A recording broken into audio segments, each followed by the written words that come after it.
ইনকিলাব মঞ্চের শহীদ মুখপাত্র শরীফ ওসমান হাদী হত্যার বিচারের দাবিতে রাজধানীর শাহবাগ মোড় অবরোধ করেছে সংগঠনটি। শুক্রবার ২৬ ডিসেম্বর জুমার নামাজের পর ইনকিলাব মঞ্চের নেতাকর্মী, শিক্ষার্থী ও সাধারণ জনতা ঢাকা বিশ্ববিদ্যালয়ের কেন্দ্রীয় মসজিদ থেকে বিক্ষোভ মিছিল নিয়ে শাহবাগে এসে অবস্থান নেয়। সংগঠনটির পক্ষ থেকে জানানো হয়, অন্তর্বর্তী সরকারের উপদেষ্টারা ঘটনাস্থলে এসে জনগণের সামনে জবাব না দেওয়া পর্যন্ত শাহবাগ মোড়ের অবরোধ কর্মসূচি চলবে। কর্মসূচিতে বক্তব্য দিতে গিয়ে ইনকিলাব মঞ্চের সদস্য সচিব আব্দুল্লাহ আল জাবের বলেন, শহীদ ওসমান হাদীর রক্তের ন্যায্য বিচার আদায়ের জন্য তারা রাজপথে নেমেছেন।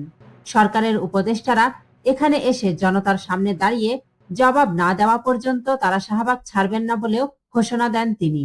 প্রিয়জনের জীবন দিয়েও এই অবস্থান ধরে রাখার কথা জানান তিনি। তিনি আরো বলেন, ওসমান হাদীর হত্যার বিচার না হওয়া পর্যন্ত আন্দোলন চলবে।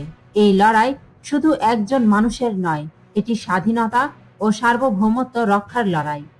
সাধারণ মানুষের অধিকার প্রতিষ্ঠা এবং জনতার সংস্কৃতি ফিরিয়ে আনার সংগ্রাম থেকে তারা পিছপা হবেন না।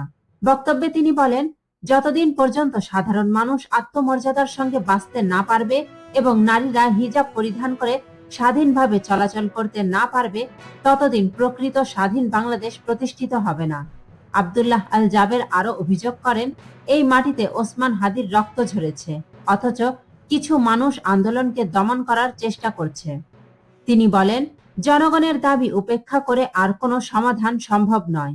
এদিকে শাহবাগ মোড় অবরোধের কারণে আশেপাশের এলাকায় যান চলাচল বন্ধ হয়ে যায়, ফলে জনদুর্ভোগ সৃষ্টি হয়েছে।